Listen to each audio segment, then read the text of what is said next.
How long have you been in the business for, man? How old are you? What fees can I expect to pay? If I were to leave, how much do I have to pay you? And has your office even experienced any type of growth in the past 12 months, or are y'all just flatlining and dying? These are all questions we're going to cover today as far as interviewing a broker and things you should be aware of or things you need to ask. Yep. So, Zach, tell me, how long have you been in the business for? Now, this is a great question to ask a broker, but just because they throw out a number does not necessarily mean that it's positive. For example, they could say, I've been in business 20 years. Well, they could have learned everything they know in the first 2 years and just repeat that 10 times over. They've stopped growing, they've stopped learning, and stopped continuing to get better.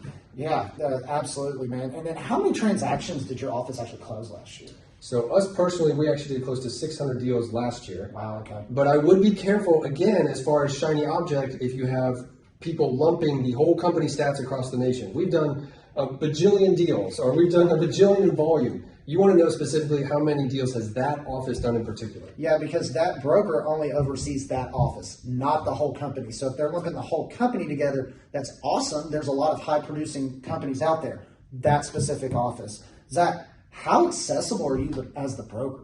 So I actually give new agents a tip as they're getting into the business and interviewing different brokerages. Think of a question after your interview and call that broker on the evenings or a weekend and see how long they take to get back to you.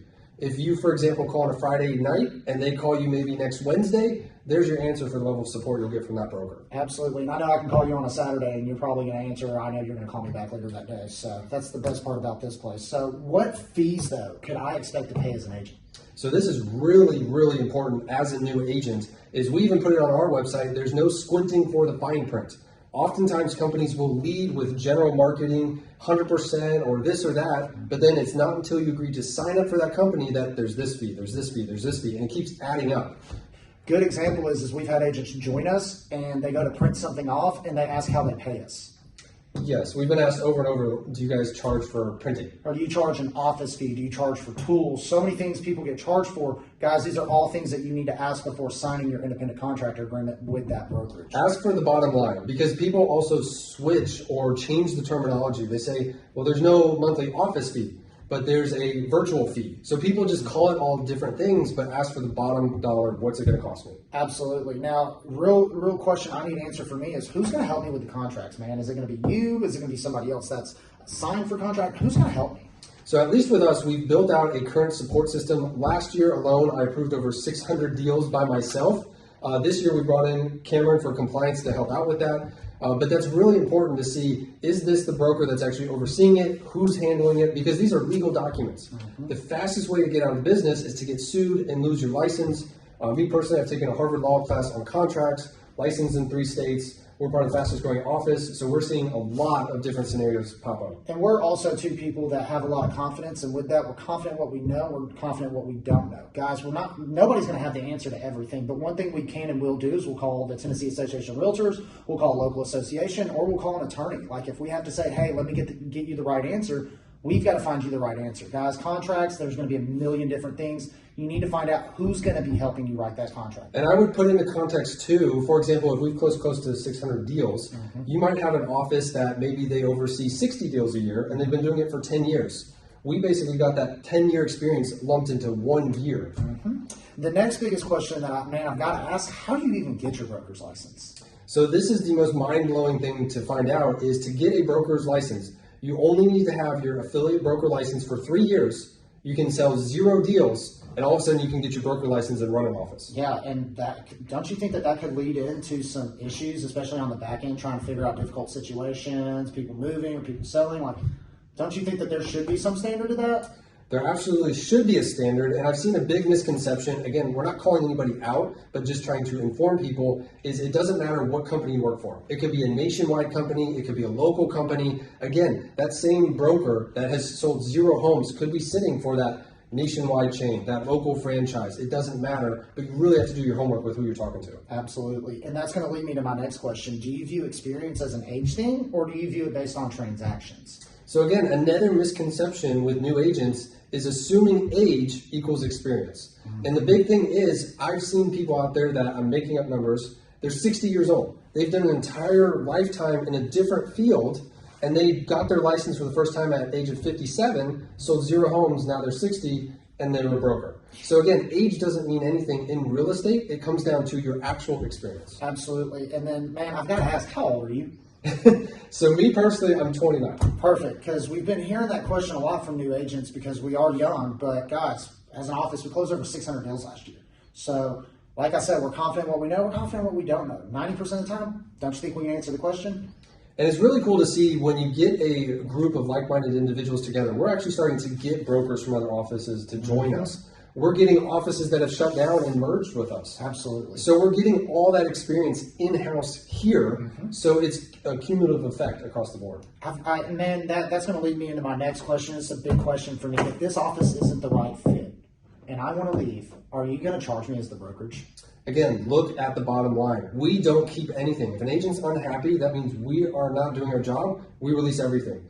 Deals, clients, there's companies that keep that. They put it in the fine print that if you want to leave, there's a larger cancellation fee over and above your normal splits. We see it all the time. Agents end up trapped.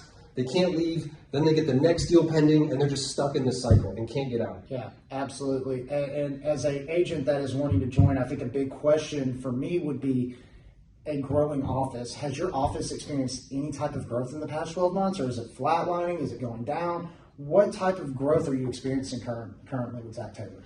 Now, I would consider growth very important because that's an indication of culture, training, support. So us personally, of the top 25 biggest firms, we're the number one in agent retention, which is mind-blowing. Yeah. But there's companies that also, they give you the half-truth. They say, hey, we've added hundreds of agents. But at the same time, they've lost hundreds of agents, but they don't share that side of the story.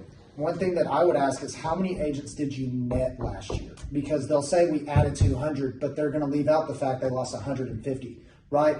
Knowing their turnover rate and comparing that to other companies in the area is going to be a big benefactor when choosing your next brokerage. And then this is going to lead me with my last question, man. I have an agent. I have a lot of ideas. I want to make sure that if I run those ideas by you, there's no other decision makers involved with saying, yes, you can do that. So are there any investors, any lenders, any type of financiers involved with Zach Taylor Real Estate for me to be worried about? If I have a great idea, can you make that decision to say yes or no? So I actually found this out with my very first company that I was ever with, is that person was not actually even licensed. They were just overseeing the office. So they would always bounce me to different people that could make those decisions or help me out. We have found running the brokerage, we've kind of peeked behind the curtain. There's a lot of companies that have debt, that have investors. The broker is not the owner. So there's a lot of things to really be weary of. Yeah. And who actually can help you out, who can make the decision. Yeah, absolutely. You need to know who's the final decision maker, guys. So thank you for answering those questions. Yeah. I think those were big questions being asked, and we needed to get those answered. I think the biggest thing is as you're getting your license or interviewing different brokerages, you could already have your license.